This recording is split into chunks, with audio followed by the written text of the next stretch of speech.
Hello there guys, as you can see it's me Scrivo. Welcome to the Inner Circle.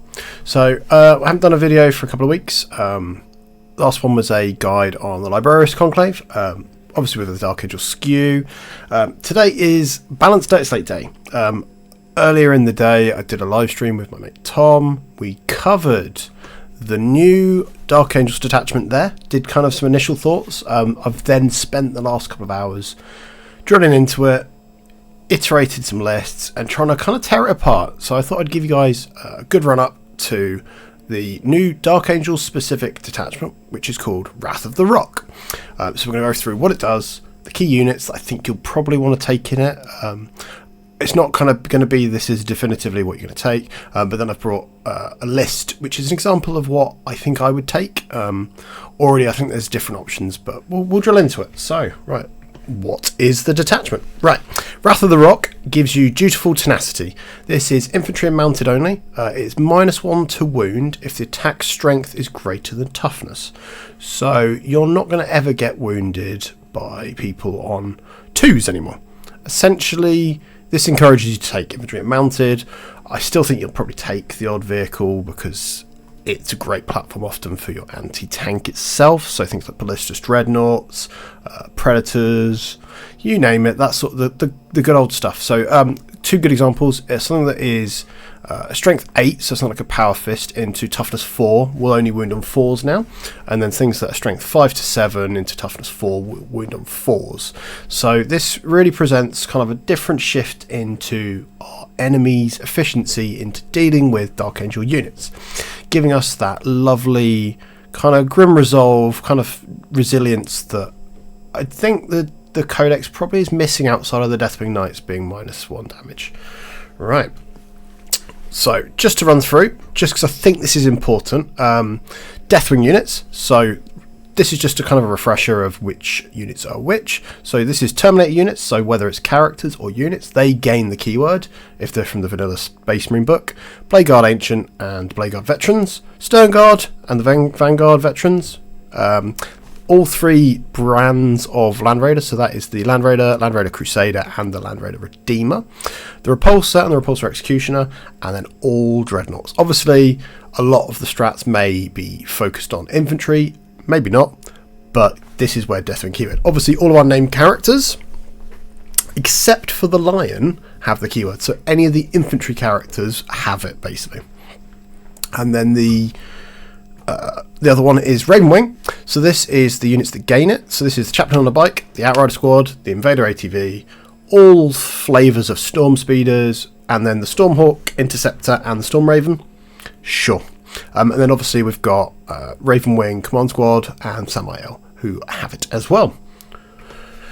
Right, so let's get on to the enhancements. So this one, probably the least exciting, Tempered by Battle. For 10 points, it is an Adeptus Astartes model only. It gives it a 6-inch aura of reroll, battle shock, and leadership tests. If you are playing in a very Tyranid-centric meta, this is probably a good pick.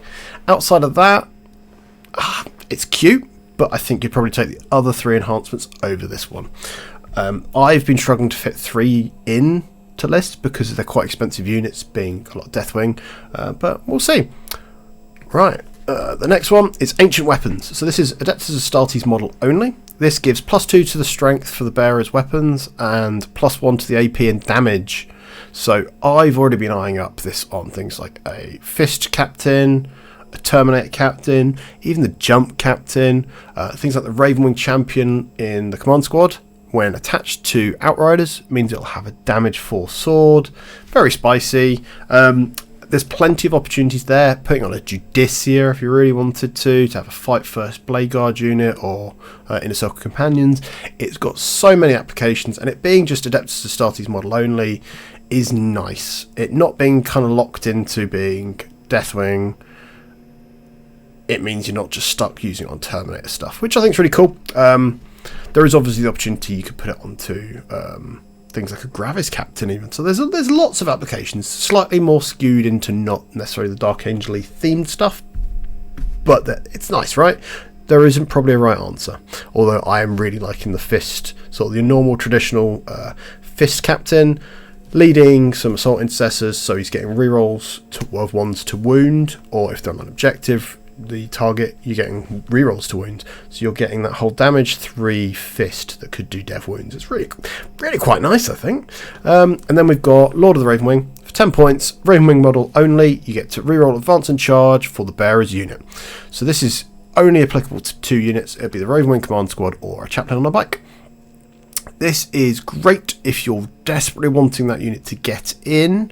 Obviously, if they've got, if you're really struggling to get a unit to something, and risking, say you've gone to all this trouble, you've given it advance and charge, and then you fluff your roll, having to spend a CP to do it, it's a pain in the backside. Whilst if you've already spent 10 points, I think you're kind of helping mitigate your success, like the failure there. So I think it's worth it if you're going to take either the command squad or the chaplain on a bike. I have written multiple lists where it's included the command squad with outriders. I think that's probably as deep as I would go in going Ravenwing themed, because I always skew personally a bit more into the Deathwing, because I do like the tougher combat focus to it. But let's see. Who knows? We might find we're going to see people taking Samael leading a unit, Ravenwing command squad leading a unit, and then maybe a chaplain leading a unit. But we'll have to see. We'll have to see. Right, and then we've got Deathwing Assault. Now this is the spicy one. 15 points. Deathwing unit that has model that has deep strike. So essentially, this is only the Terminate characters. So this basically gives the bearer's unit that they can arrive a turn earlier than they'd normally be allowed to. So you can rapid ingress something in turn 1. If you're going second, you could do that. You can just deep strike turn 1. It's really quite neat. So this detachment not having everything advancing and charging like we used to with things like Stormlance, being able to just go, right, I want these guys on that flank. They cannot bridge the gap between my deployment zone and then the next ruin that the objective's on. If you know that that's a safe place that you're going to want to put them and hide them behind a wall, those Deathwing Knights just plonking down there, great. And if you're planning that, you could also say put your teleport over there, so it hasn't even cost you any CP. Fantastic. And for 15 points, I think that's worth it. Right, then we've got stratagems. So starting with the simple one, Armor Contempt, as per usual. For the activation of a attacking unit, you worsen their AP by 1. Great, especially in the situation where you're taking lots of things with a 2-up save that's going to be potentially in cover. It then creates the situation where you're not having to rely on your invuln save. Having things be on a 2-up or a 3-up save is so useful in making something survivable, and it's probably made and lost games where the Deathwing Knights have been able to use it. So perfect, always a pleasure to have. And then we've got Inescapable Justice.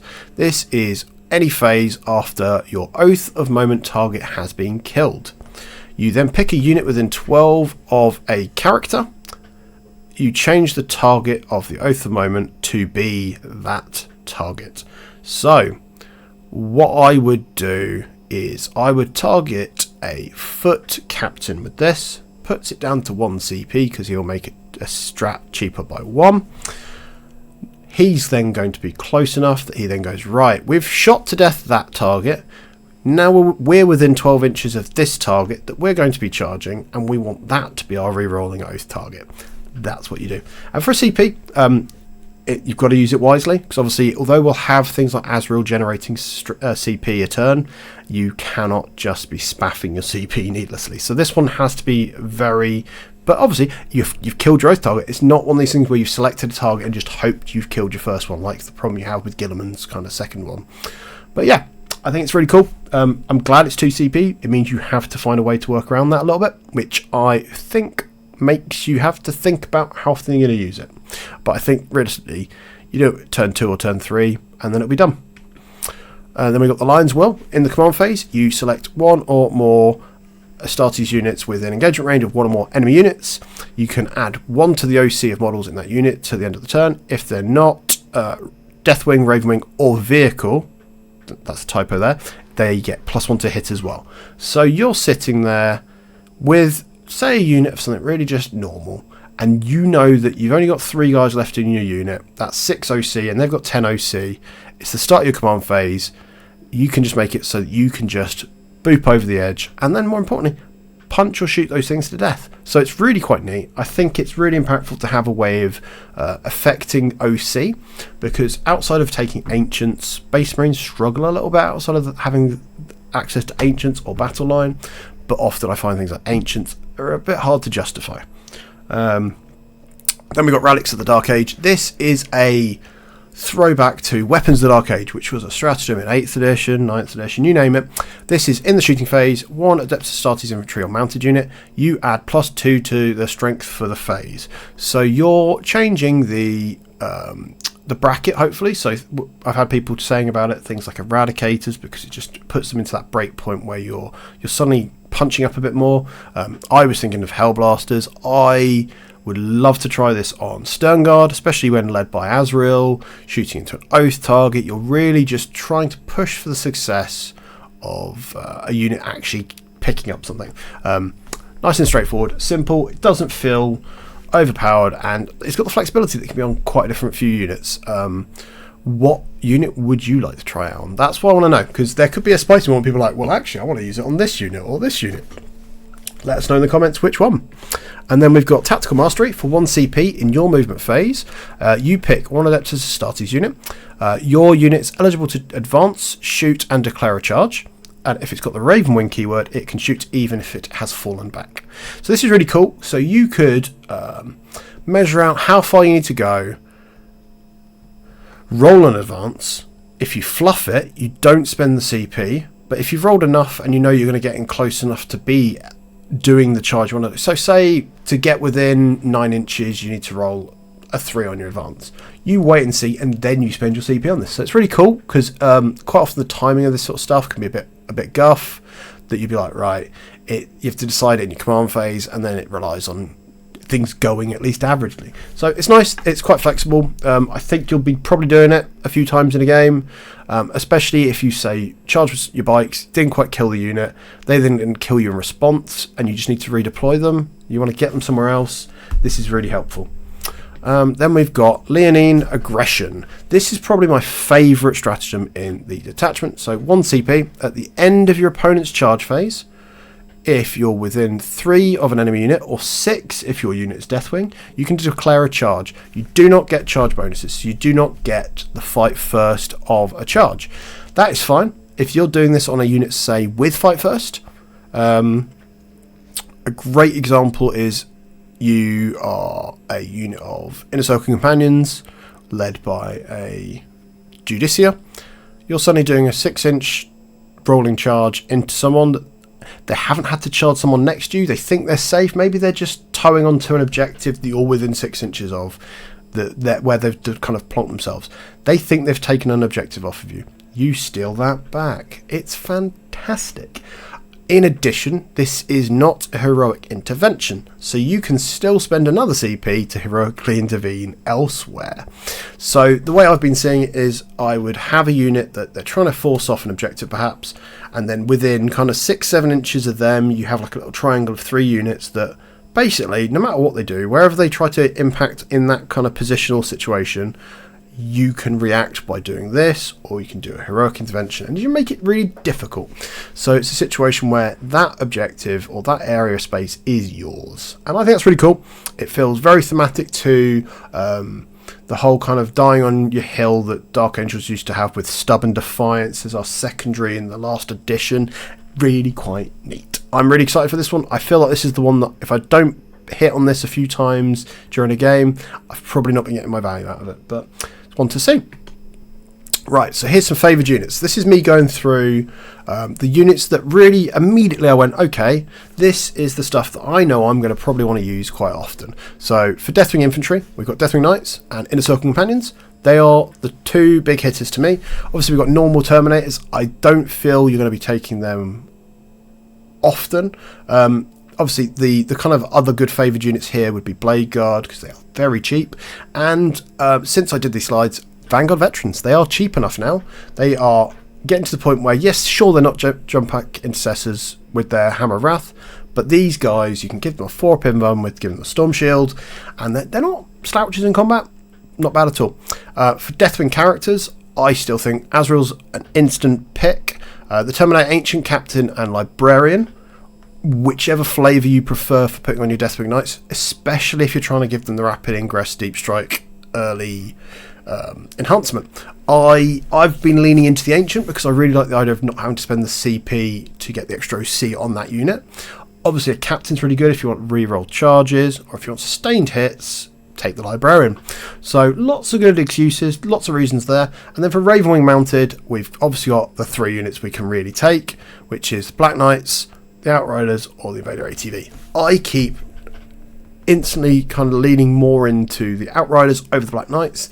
I've seen people have a lot of success with Black Knights, but I do like the charge bonus that you get on Outriders, because extra damage and extra strength is really quite cool on them. And if they're led by someone like, say, Samael, giving him a damage 3 sword is very, very cool. Right. And now we're on to the list. This is a list I've called Can You Smell What the Rock is Cooking? So early 2000 wrestling fans will be just like really happy at that name, I'm sure. But right, let's get to it. So we've got Azrael as the leader, as the warlord. He is leading 10 Sternguard. The idea here is that they pick up whatever your oath target is, get rerolls to hit, rerolls to wound. Azrael's Dev Wound gun if you're going into infantry, brilliant. So I think I've rolled this out, and you could quite easily get a couple of sustained on his gun, reroll into wound, and if you're lucky and it spikes bait, you get 4 or 5 Dev Wound shots. That's picking up a unit of Marines on his own. Obviously you could split it, please don't. Then we've got Librarian with 6 Inner Circle Companions. This is to make them more survivable, because as much as I do like Judicias, I like a 4-up Invuln more. This is just to make them a kind of a staging defensive unit.